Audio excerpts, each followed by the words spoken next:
이야기를 잘 해주셔가지고 어쩜 이렇게 잘 짚었을까 이렇게 생각이 일단은 드네요. 서두에도 말씀하셨고 매듭말에도 말씀하셨다시피 이 장래라는 부분이 사실은 무연고자분들에 대해서는 공동체 장래라는 얘기를 쓰고 있는데 저는 뭐 개인적으로 그렇게 생각해요. 공영 장래와 공동체 장래는 개념이 조금 다르다라고 생각을 하거든요. 공동체 장래는 실제적인 가족이 없고 뭐 친분이 없지만은 주변의 지인들이나 이웃들 그리고 친구들 이런 사람들 분명히 존재를 하거든요. 이런 분들이 이 고인에 대한 애도의 시간과 공간 이런 거를 갖고 같이 공동체성을 회복해 나가는 그래서 주체성은 공동체에 있다라는 게 공동체 장래이고, 공영 장래는 말 그대로 민간에서 그 가족 개념에서 하지 않고 그냥 관에서 하는 장래 뭐 이렇게 사실 생각할 수 있을 것 같아요. 제가 요 조례안을 요 지금 뭐 초안하고 수정안하고 또 뭐 단체에서 이제 이렇게 제안한 안까지 두루 다 살펴봤는데 사실 서울 공영 장래 조례안도 제가 살펴봤어요. 살펴보는데 사실 공동체 장래하고는 조금 거리가 있어 보여요. 네, 초점이 뭐냐면 관에서 그냥 주체를 가지고 이 장례를 치른다라는 개념이거든요. 그래서 그 안에 뭐 물론 이제 조문이라든가 애도의 그런 시간을 할 수 있게끔 이렇게 이제 자리는 마련해 주는 거지만 실제적으로 수행을 하는 사람은 관이다 결국에. 일단 이렇게 생각을 하고 있고, 저는 이 장례라는 부분을 2017년도에 아까 이제 소개했듯이 저희 빅이슈 코리아라는 단체에 제가 소속돼 있으면서 그때 이제 30살 한 분이 돌아가셨어요. 갑자기 집에서 갑자기 돌아가셨는데 이분이 그 반복적으로 이 손목을 끊는 분이세요. 자살 시도를 하시는. 그 이제 결국 이제 자살로 안 돌아가시고 지병으로 이제 좀 돌아가셨는데, 돌아가시고 나서 저도 얼떨결에 이런 장례라는 거를 하게 된 거예요. 그냥 가족이 아버지가 계셨는데 아버지가 시신 포기를 하셨고, 그래서 장례를 치를 사람이 없으니까 그냥 곧장 화장으로 들어가는 그런 단계에 들어가시니까 이분은 제가 이제 같이 보살피던 분이니까 내가 장례를 치러야 되겠다. 당연히 그냥 그렇게 생각을 했던 거예요. 그러고 나서 장례를 치렀는데 그때 빈소가 아마 꽉 찼다라고 꽉 찼던 것 같아요. 뭐냐면 각 그 시민사회 단체 분들도 여러 참여하셨고 교회 단체도 참여하셨고 하다못해 119 구급대원분도 오셨어요. 뭐냐면 그분이 자살 시도를 하시니까 매번 출동하는 119 구급대원이셨는데 그분까지도 장례에 오셨어요. 그러니까 나는 그 장례를 처음에 딱 경험을 하면서 이게 공동체 그냥 말로만 듣던 공동체 장례구나 라는 걸 생각을 하게 된 거예요. 그리고 나서 지금까지 왔는데 제가 이제 소개해드릴 이 공영장례 수행 보고도 공동체 장례에 초점을 맞추고 수정돼야 될 사항들을 이렇게 적어 놓은 거예요. 그래서 제가 다 읽지는 못하겠고 몇 가지 이제 조금 중요하게 생각되는 항목들로만 소개를 해드릴게요. 지난달에 이제 저희 그 동구 쪽방 주민분이신 김땡땡님께서 이제 이렇게 돌아가셨어요. 요양병원에서 질병으로 사망하셨는데 이분 이제 동생이 있으셨고 동생이 시신 포기를 하신 거예요. 그래서 무용고 대상자가 이제 되신 거고요. 여기 이제 제가 동구 쪽방 주민 모임 하나둘이라는 단체의 대표자인데 단체의 명의로 이 공영장례를 신청해서 승인을 받고 공영장례를 이렇게 수행을 하게 됐습니다. 밑에 공영장례 수행 절차 표는 제가 그냥 경험해보고 나서 만든 그냥 간단한 내용들이. 중요하게 이제 다뤄야 될 부분이 이제 이 공영장례가 실제적으로 지금 구조례로 이루어지고 있는데 여기서 발생하는 문제점들에 대한 부분들입니다. 공영장례를 지금 이제 아까도 발제자님 말씀하셨는데 신청주의에 따르고 있어요. 그래서 신청을 하지 않으면 이분에 대한 장제 처리는 기존의 무용고 시신 처리, 그걸 우리가 직장이라고 표현을 하는데 이런 빈소 차림이 없이 바로 그냥 화장을 한다라고 해서 직장이라고 표현을 하거든요. 그런 시신 처리 업무로 이관이 되게 돼 있어요. 근데 신청을 하려면 사실 뭐 상식적으로 우리가 생각해봐도 누군가 돌아가셨다는 사실을 누군가는 인지를 해야 될 거 아닙니까, 그죠? 근데 이제 인지를 해야지 이분에 대한 장례를 내가 해야 되겠다라는 생각을 하게 되고 신청을 하게 될 텐데 그런 정보 제공 자체가 없어요. 그러니까 돌아가신 분이 어디서 어떻게 돌아가셨는지 자체를 몰라요. 사망자 인적 사항도 기재를 해야 되는데 아무리 이웃이라 하더라도 그 사람 주민등록번호 내가 알 수 있습니까? 모르잖아요, 그죠? 병원에 문의하면 개인정보라고 안 알려줄 테고, 그죠? 누군가한테 문의해도 안 알려줄 거예요, 개인정보는. 근데 신청서라는 서식 안에 사망자의 개인정보가 다 들어가야 되고, 그죠? 그리고 사망 진단서까지 떼줘야 되고, 이런 절차들이 있다 보니까 사실은 현실적으로 공영장례를 신청을 못 합니다. 일반 지인들은. 저희는 이제 여기 돌아가신 분들이 저희 단체 회원분이기 때문에 저희가 이제 개인정보를 갖고 있었고, 돌아가신 소식들을 저희 그 동구 쪽방 상담소를 통해서 인지를 할 수 있었기 때문에 신청을 했던 거고, 근데 그마저도 신청을 제가 1시간만 늦게 했더라도 이미 무용고 시신 처리 절차로 들어가는 단계였어요. 왜냐면 기존의 장례업자가 이미 시신을 다 인수를 해가지고 관에서 뭐 허가도 없이 그냥 장례식장에 바로 그냥 이송을 했더라고요. 그리고 장례 절차를 진행을 해버렸고, 고난도 없는 사람이 사망진단서까지 발급을 미리 다 받아놓고 병원하고 뭐 어떤 그런 커넥션이 있었는지는 모르겠어요. 하여튼 그런 상황들이 현실에 벌어지고 있다. 그래서 현재의 상태로는 사망자에 대한 정보가 불충분하기 때문에 공영장례에 접근하려고 해도 할 수는 없다.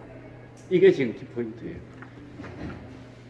그 다음에 서류에 대한 부분은 사실 뭐 안에 세부적인 내용이라서 그냥 한번 읽어보시면 될 것 같고, 세 번째 부분은 이제 공영장례 신청인 자격에 대한 부분이 있는데, 이걸 이제 아무나 해도 되냐 말씀하셨지만, 민간 장례업자가 그냥, 돈이 더 되니까 지금 80만원 장제비 받으면서 민간 장례업자가 시신 처리를 하고 있는데, 공영장례를 하게 되면 160만원일 거 아닙니까?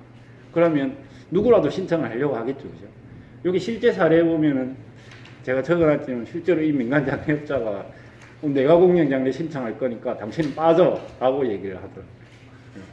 그래서 이런 사항들이 있는데, 그러면 공영장례 신청을 과연 누가 할 수 있냐? 근데 제가 이제 구청에 신청을 하는 과정에서 첫 질문이 그거죠. 요 고인분하고는 관계가 어떻게 되냐라고 물어보더라고요. 그래서 저희 단체의 회원분이십니다 라고. 근데 그런 최소한의 연고 관계가 있어야 되지 않냐, 이 공영장례를, 이 가족 대신의 장례를 치러주는 상황이면. 그래서 이런 부분들이 이번 이제 조례안 이런 부분에 대해서도 충분히 다뤄줘야 될 것 같아요. 왜냐하면 이거에 대한 부조리들이, 사실 장례를 둘러싼 부조리들이 상당히 많아요. 얘기하기 좀 어려울 정도로. 그 다음에 4번에 보면 이제 지원금에 대한 부분이 있는데, 이게 하나의 장벽이 돼버렸어요. 왜냐하면 장례지원금 이제 160만원은, 제가 이제 지금 장례, 예를 들어 제가 수행을 한다라고 칩시다. 그러면 제가 제 돈을 내야 돼요, 그렇죠? 160만원을 먼저 써야 돼요. 그리고 영수증을 가지고 구청에 가서 청구를 해야 되고, 구청에서는 한 일주일 내지 2주일 후에 이제 사후정산을 해주는 과정이에요. 그러면 제가 이제 돈이 일단 있어야 된다는 소리거든요. 근데 수급자분들, 기초생활 수급자들이나 혹은 노숙인분들은 사실 지인이 예를 들어서 장례를 치르려고 하면 경제적 사정은 다 비슷하지 않을까요? 그죠? 160만 원을 가지고 있어야 되죠, 일단은. 그리고 이번에 이제 제가 거의 주를 달리해서 공영장례 2번을 수행했는데, 하고 나니까 320만 원을 지출을 한 거예요, 제가. 근데 그 돈은 2주일 후에 받았어요. 그러니까 일반적인 사람들도 이 돈이 이렇게 지출이 되면 부담스러울 텐데, 과연 수급자, 돌아가신 기초생활 수급자의 지인분이 이 공영장례를 신청했다라고 하면 그분이 이걸 감당할 능력이 있을까? 거기에 대한 의문이 있어요. 그래서 말씀하셨다시피 이런 이 현금 지원, 이런 사후정산에 의한 현금 지원이 아니라 아싸리 그냥 뭐 현물 지원 형태로 하면 이런 신청을 하는 과정에서도 별 문제가 없을 거고, 이런 경제적인 재원 조달에 대한 부담감도 덜 수 있지 않을까, 일단 그렇게 생각을 하고 있습니다. 그 다음에 이제 마지막 6번째 보면 이제 공영장례 수행 대상자 확대의 필요성이라고 제가 적어놨는데, 지금 이제 뭐 요청하신 그 수정안이 지원 대상 범위의 확대가 시의회에서 어떻게 받아들이고 있는지 상황은 잘 모르겠는데, 일단 시조리에서 지금 무연고자로 한정된 부분들은 일단 좀 잘못된 부분이 있는 것 같다. 그래서 오히려 시신 포기를 이렇게 좀 이렇게 뭐라고 해야 되나 양산하는 그런 제도로 이어질 수 있다라고 생각이 들고 매듭말에서 말씀하셨던 것처럼 그 우리가 이제 이 조례에 보면 공통적으로 지금 등장하는 게 주민등록을 둔 사람으로 지금 한정을 하고 있거든요. 근데 우리 노숙인분들 길에 생활하시는 노숙인분들은 사실 주민등록 말소되신 분들도 되게 많아요. 그런 분들은 어떻게 처리할 거냐? 이걸 행여자라고 표현을 하잖아요, 그죠?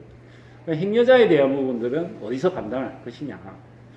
실제로 행여자에 대한 행여자 그 보호 법률이라는 게 있어요.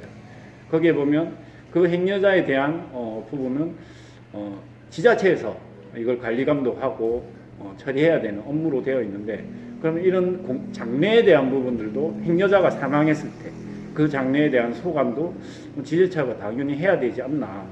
근데 법상에 지금 보면 공통적으로 다 주민등록을 둔 사람으로 한정하고 있기 때문에 이 행여자는 빠져 있어요. 그래서 이런 부분들도 디테일하게 같이 넣어서 조금 다 포함될 수 있게 정말 어려우신 분이죠. 행여자가 오히려 보면 그죠? 주민등록조차도 없는 분이신데 그런 부분들까지도 다 포괄될 수 있게 그렇게 조례가 제정돼야 될 것 같다. 일단 그렇게 생각을 합니다. 제가 이제 제일 뒷장에 보니까 관련 기사라고 해가지고 신문에 이런 기사가 나 있던데, 무연고 사망자로 부산에서 4년 동안 무연고 사망자로 처리된 10명 중에 7명이 실제로 연고자가 있어요. 여기서 말하는 연고자는 가족을 얘기하는 거죠. 근데 이 가족들이 시신을 이제 포기하시는 거예요. 왜 포기하냐? 거기에 대해서 조금 우리가 생각을 해보고 왜 포기하는지 그 부분을 해소할 수 있는 방법들로 저희 이 공영장내에 녹여놔야 될 것 같아요. 그러니까 포기하는 이유는 사실은 장례비에 대한 부담도 당연히 있죠. 근데 장례비에 대한 부담만 있을까? 혹은 뭐 예를 들어 뭐 이 돌아가신 고인분의 빚, 유산, 빚을 떠안아야 되지는 않나? 혹은 이 고인분이 돌아가시기 직전에 요양병원에서 뭐 한 2-3달만 병원에 계셨어도 발생하는 병원비가 500만 원인데 그럼 그 500만 원을 감당할 능력이 있을까? 그죠? 장례에서 빠지는 부분이라고 얘기하셨는데 조금만 시간이 지체돼도 계속 돈이 쌓여요. 돌아가시는 순간부터 즉시 돈이 발생하기 시작합니다. 시신을 이송하는 데 대한 이송비, 그 다음에 시신 또 위생 시트라고 해서 시신 보호하는 시트를 또 깔아요. 그것도 10만 원이에요. 그리고 또 안치료가 매일 10만 원씩 또 붙어요. 그러니까 그런 비용들을 이 시간만 조금 지체되면 가족들이 인지를 했다 하더라도 비용들은 계속 쌓이고 있다는 거죠. 그런 부담감들도 계속 있어서 아마 시신을 포기하지 않나, 현실적으로. 그래서 이런 부분들이 조금 해소될 수 있는 그런 공연장례가 되어야 되겠다. 그렇게 생각합니다. 이상입니다.